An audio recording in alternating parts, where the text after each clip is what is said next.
tanishing. Bu Farangiz. Ular hozirda Koreyada joylashgan va faqat ayol-qizlar o'qiydigan Ihvo universitetining 2-kurs talabasi. Bo'lmagani uchun bu universitet Koreyadagi top 10 talikka, dunyo bo'ylab esa 500 talikka kiradi. Bu videoda faqat ayol-qizlar o'qiydigan universitet qanaqa bo'lishini ko'rishingiz mumkin.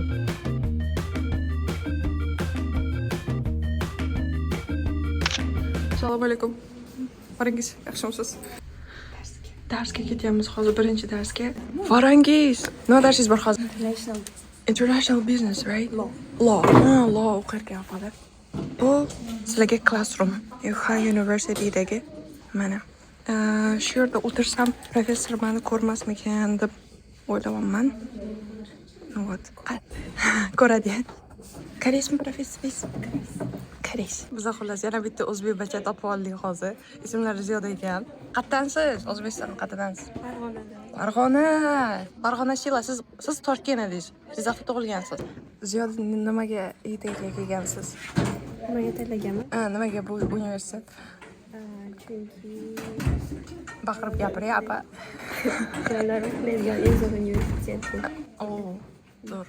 Professor keldi shekilli, men qochdim. Professor keldi. Men ketdim.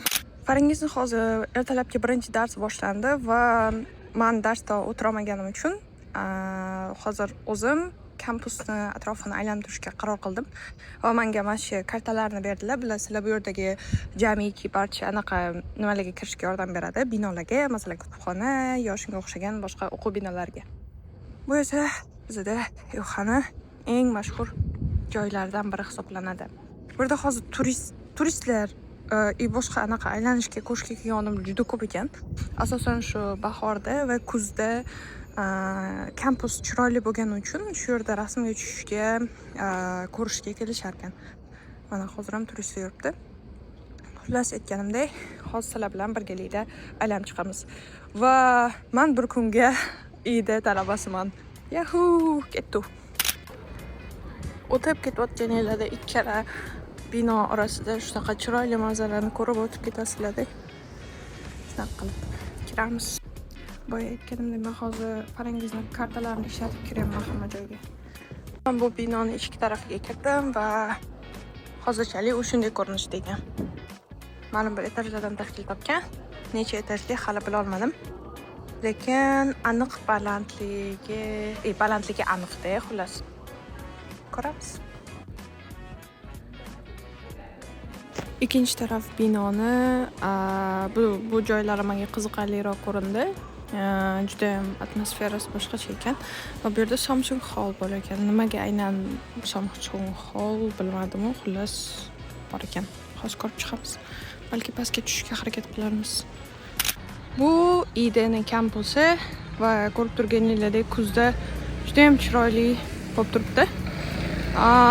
To'g'risi hali binolar qayerda joylashgan boshqalarni bilmayman. Hozir karta ishlatgan holda o'zim ketyapman.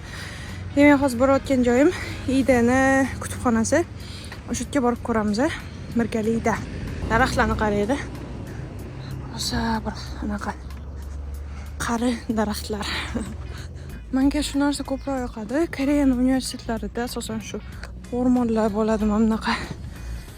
Keldik Central Library'ga, ya'ni markaziy kutubxona. Rosa tepada joylashgan bu yer. Hozir bu yerga ichkiga kirib oldim, lekin hech baloni bilmaganim uchun sal qiyinroq bo'lyapti. O'zimcha ko'rib ketaman. Kirib olsam kutubxonada aylanib yuraman. Menga mana bunaqa dars qiladigan отдельный xonachalar yoqdi, juda ham udobno ekan.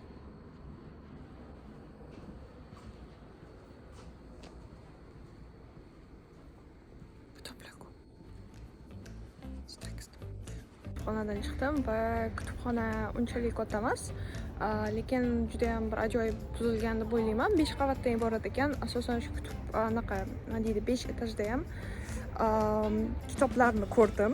Endi o'zimga tasvirlab beraman. Bu universitetni asosan o'zim arxitekturasi uchun yoqtiraman. Ko'rib turganingizdek, binolar nima deydi, yevropeyskiy stilda. Tabiiyki, bu universitet faqat qizlar universiteti bo'lgani uchun ham faqatgina qizlar o'tib qaytyapti. Voy, boshqacha bo'lar ekan, to'g'risi. juda ko'p qizlar. Endi ora-orada o'g'il bachchalar chiqib qolyapti. Bilmadim qayerdan chiqyapti, nima qilishyapti. Lekin qizlar hamma joyda. Hello guys. So, ular aytishdi, что IDda birinchi kurs talabalari ekan. So, you guys, where were you from? We're from Malaysia. Malaysia, Afghanistan, and Mongolia. Oh my gosh, so much multicultural, you know. So yeah, how is your time in IDE? Good. Good. Kenjana.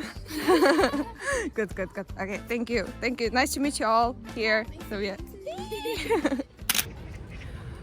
Hozir soat 1:30 va men shu paytgacha aylana olganimcha aylandim, ko'ra olganimcha ko'rdim, lekin baribir yoningizda aynan shu universitetning o'zida o'qiydigan odam bo'lsa yaxshi, sizni tanishtiradi, ma'lumotlar beradi ko'proq. O'zim birinchi martasiga to'liq aylanayotganim uchun ham endi unchalik ma'lumotga ega emasman baribir. Lekin Farangiz hozir darsdan chiqqunlaricha men sizlarni boshqa joyga olib kelaman, ya'ni Seul markaziy masjidiga. Balki ko'plar eshitgan bo'lishi mumkin yoki ko'rgan ham bo'lishi mumkin. Lekin ko'rmaganlar va bilmaydiganlar uchun o'sha Seulda joylashgan eng katta masjidni ko'rsatib o'taman, xudo xolasa. Ketdik sizlar bilan. Bu universitetdan Seul markaziy masjidigacha avtobus yoki metroda borishingiz mumkin va yo'l taxminan 30 daqiqacha vaqt oladi. Ko'rib turganingizdek, Ixva universiteti metro stansiyasi ham mavjud.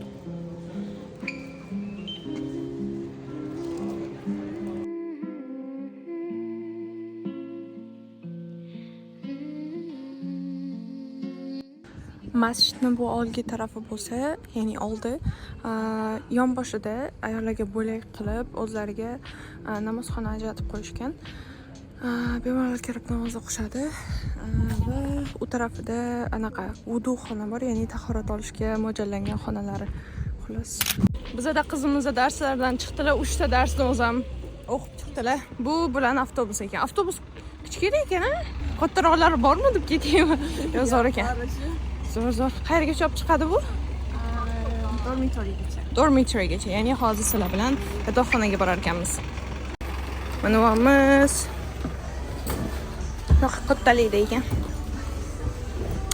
Yaxshi. Ko'ramiz endi. Qanday bo'ldi darslar? Zo'rmi? Hayotidagi butun bir stresslarni olib chiqqan odamdek o'tiribsiz, nima bo'ldi? Charchadingizmi? Charchamayapsiz. Bu sizlarga IDdagi daraxtlar.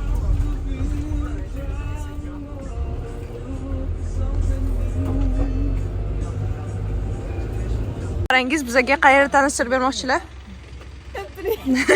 To'xtamayman, davaychi. Qayerda bu?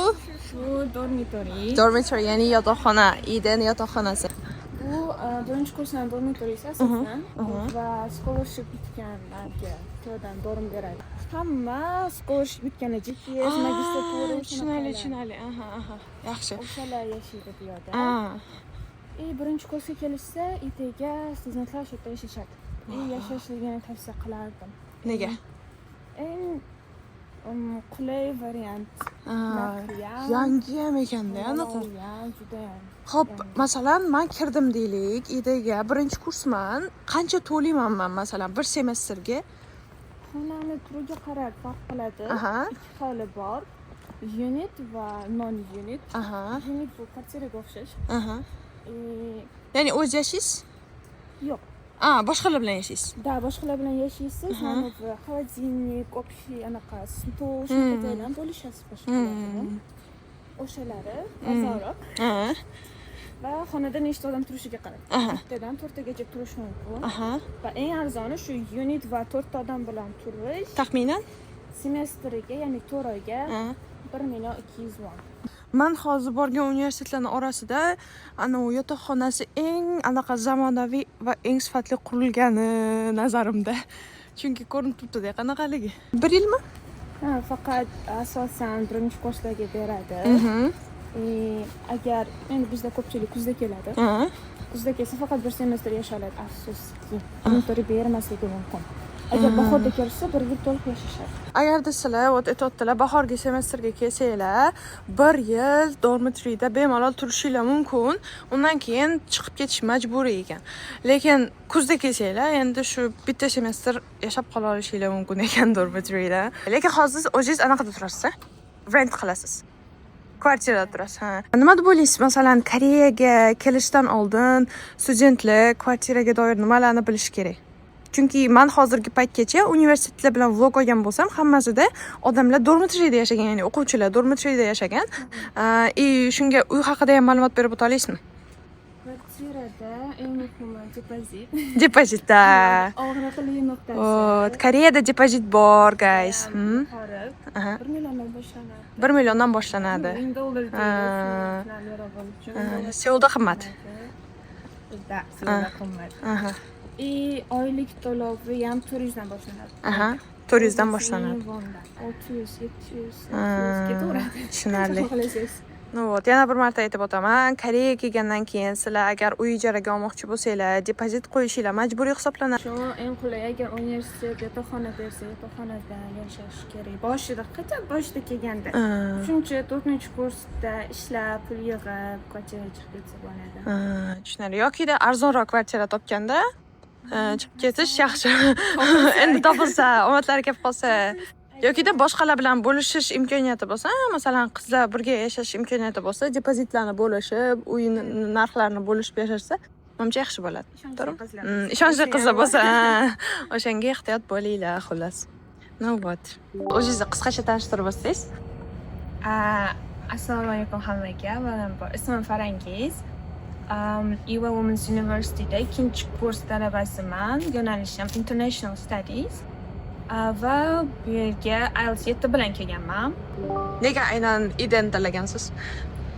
Chunki faqat ayollar universiteti va ayollar Koreyada ayollar universiteti ko'p, ayollar maktabi ham bor, qizlar maktabi, lekin shu ayollar universitetining ichida ham birinchilarda turgani uchun boshqa ayollar universitetida, misol uchun bakalavr va PhDga o'g'il bolalar erkaklar oladi-da. Umuman olmaydi. Magistrga ham, PhDga ham umuman o'g'il bolalarni olmaydi. Shuning uchun endi qiz bola uchun chet elda xavfsiz deb tanlagan. Universitetga kirayotgan o'quvchi, masalan, IDga kirdi, kelishidan oldin yoki topshirayotgan paytida nimalarni bilishi muhim deb o'ylaysiz? Boya aytib o'tdim, dormitoriy masalasi eng muhimi. Faqat 1-kurslar yasha oladi. Shuni inobatga olib kelishligi kerak. Keyin IELTS bilan hech qanaqa scholarship bermaydi. Shuni bilib qo'yinglar qizlar. Lekin nima kerak unda? Faqat topikga scholarship beradi. Topik 4 ga 25%, topik 5 ga 50%, topik 6 ga 100% scholarship beradi. Shuning uchun agar o'zimni ko'p Koreya universitetlari ko'proq topikka ahamiyat beradi. Boshqalar IELTSga ham beradi, lekin aynan bu universitet IELTSga bermaydi. IELTS 9 bo'lsa hech qanaqa scholarship bermaydi. Shuning uchun topik o'qib, topik bilan topshirishni maslahat beraman. Men bilmaganman bu narsani, kelgandan keyin bilganman. Keyin o'zi Koreyada ham baribir til kerak edi, to'g'rimi? Koreys tilida o'zi Koreys tili o'rganib kel. Koreys tilini ozgina o'rganib kelish kerak. To'g'ri. Lekin bu degani ingliz tili shart emas degani emas. Ingliz tili ham kerak. Agar ingliz tili yo'nalishini tanlasanglar, men yo'nalishim to'liq ingliz tilida. Shuning uchun menga koreys tili bilmaganligim uncha ziyon qilmaydi, lekin kunlik hayotda baribir bilish kerak. To'g'ri. Keyin yana bir narsa, Chapel masalasi bor universitetda. O'zi Koreyada ko'p universitetlar xususiy universitet hisoblanadi va ularni anaqasi jamg'armasi faqat studentlarga bog'liq byudjeti, lekin undan ham tashqari yetmagani uchun xristian anaqalardan, organizatsiyalardan, o'shalardan pul oladi va uni o'rniga, evaziga universitetida xristian diniga oid nimadir qilish kerak ular. Misol, ITda, Yonseda, ko'pchilik Yonseni biladi, bitta bloger olib chiqqanda Yonseda Chapel bor deb, xristian dini darsi va Chapel olish kerak. Bu narsa hech qanaqa universitet veb-saytida ochiqchasiga aytilmaydi. O'qishga qabul qilingandan keyin kurslarga registratsiya qilayotganda aytiladigan narsa va Chapel bu o'zi, lekin Google'ga tarjima qilsa diniy narsa chiqib ketadi. Aslida qo'rqinchli narsa emas, lekin bilish kerak. Ya'ni nima u? Haftada bir marta, bir kun, yarim soat katta auditoriya bor. O'sha yerga borib, yarim soat o'tirib berish kerak. U yerda diniy narsalar gaplashilmaydi. Universitetda qanaqa yangiliklar qilinyapti, misol yozda nima qilindi, keyingi rejalari qanaqa deb bir-ikki darsi shunaqa o'tadi, qolgani anaqa entertainment bo'ladi. Ko'ngilxushlik. Da, raqslar yoki qo'shiq aytish, faqat shunaqa bilan o'tadi. Umuman diniy narsa bo'lmaydi. Va bu narsa semestr davomida bitta kungacha borish kerak o'shalarga. Agar borilmasa, diplom berilmaydi. Unda bu tipa aytyapsiz-ku, diniy hech nima bo'lmaydi, lekin xristian diniga oid nima bo'ladi unda tipa? Chapel. Chapel nomini qoldirishganda, anavi pul berayotgan xristianlar bor-ku. To'g'ri. Ular endi ichida nima bo'layotganini bilmaydi, shuning uchun nomini qoldirishgan Chapel deb. Lekin xristian darsi ham bor. Birinchi kurslar olish kerak bo'lgan dars hisoblanadi. Christianity and the World degan majburiy fanlardan biri. Buni ham olmasa bitira olmaydi. U yerda xristian dini o'rganiladi, lekin Bible o'qiladi, o'qish beriladi. Xristian diniga targ'ib ketmaydi, lekin Targ'ib bo'lmaydi, faqat shunchaki o'rganish. Ma'lumot beradi xristian dini o'zi nima deb.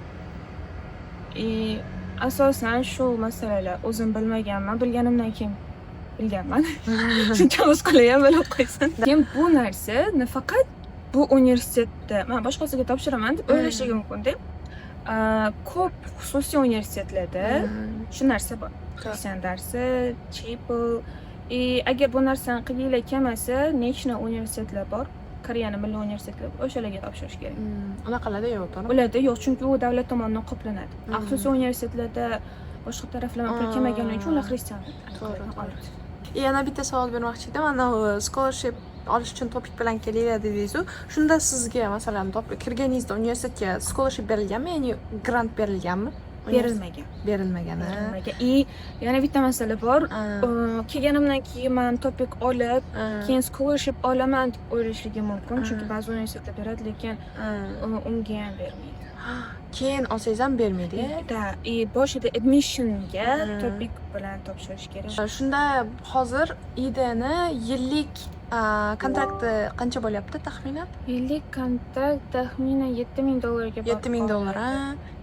Semestrga shunda 3,5 4 mingdan tushadi. IT yo'nalishiga ko'pchilik keladi. Arzonmi? Yo'q, u qimmatroq demoqchi. Qimmatroq. Shunga ehtiyot bo'linglar deb aytyapsiz-da. $10,000 bo'lib ketadi. Wow, $10,000. Tushunarli. Va bo'lib to'lash anaqalari bor, to'g'rimi? Ha, bo'lib to'lasa bo'ladi. To'rttaga bo'lib to'lasa bo'ladi, lekin test kelib qoladi. Bilmadim, boshqa universitetlarda qanaqa bo'ladi? Bizda ham qoladi.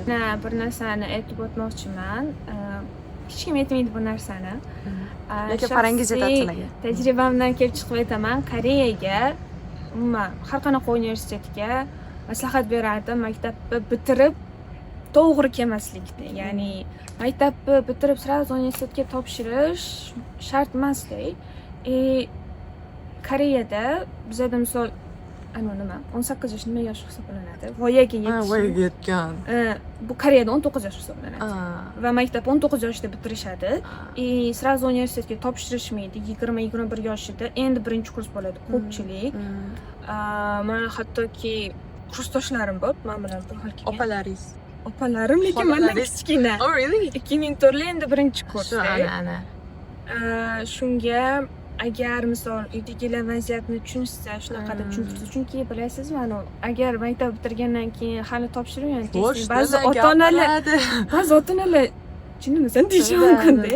Shuning uchun iloji boricha tushuntirsa, aynan Koreyaga kelishmoqchi bo'lsa, 19 ga kirib, chunki bizda hozir maktabda 17-18 yoshda bitirishadi. 19-20 ga kirib kelsanglar, o'zingizga ham ancha tajriba yig'ib biroz, keyin agar IELTS olib qo'ygan bo'lsangiz, bu ham vaqt bo'ladi sizlarga. Topik olib, topik bilan kelishga. Shoshilmanglar, qo'shnilar gapiraveradi, odamlar nima deydi demanglar. Lekin odamlar nima deydi deb bu yerga qochib kelsanglar, bu yerdagilar gapiradi. Chunki koreyslar faqat o'zini yoshidagilar bilan o'rtoq bo'ladi. Ya'ni tengdoshlar bilan boshqalar ham ko'p guruhlardan qolib ketishligi mumkin. Qo'shishmaydi kichkinasan deb. Shuning uchun shu narsani ham inobatga olishligini xohlayapman. Lekin o'zi boru koreyscha sal anaqarog'ida ja do'stlashib ketishga nima ochuv emas deb o'ylayman men ularni. Tipa yaxshi kommunikatsiya qilish mumkin, lekin chin dildan do'st bo'lib ketish menimcha qiyin narsa deb o'ylayman. Menimcha anu qonida bor bu narsa. O'zi koreyslar bilan unaqa to'g'ri. Yaqin bo'lib ketish qiyin. O'rtoq bo'lmaydi. Endi bizning tushunchamizdagi o'rtoq bo'lmaydi. Rahmat kattakon Farangizga asosiy savollarga javob berganlari uchun va xayr. Questions. Oh my god, I'm embarrassed right now. It's Oh my okay. god, I can't, even though I'm extrovert. Okay, your name? My name is Sui, You're from farmer, Myanmar. Myanmar, and which year student? I'm the second year student. Second year student, right? And what's your major? International study. Oh, the same. Same, What's oh, that? yeah, Okay, same. yeah. Amma qiz yana topdik. Bular o'z yonimda edi. Do you like Ida? Is it okay so far? It is good place. Yeah. It's safe, and also it is that you can take nap everywhere. Oh, It's that's really safe. actually good. You know, Like like you don't have to wear makeup. Yeah. And also like sometimes like you want to take a nap, just lay down. You Yeah. don't have to care anything because you cannot be safe. That is a good point. And the campus is pretty. and why did you choose Ida? Do I say it with a funny way or did I say it really, really seriously? Funny. Yeah, funny. Because the campus is pretty. Oh, And bro. they have high reputation. Yeah, exactly. Yeah, ranking is good, right? Yeah. Thank you so much. Nice to meet you. Okay. Nima qilib yuribsiz? Nima qilib yuribsiz uyga ketmasdan? Ana, hammaga rahmat.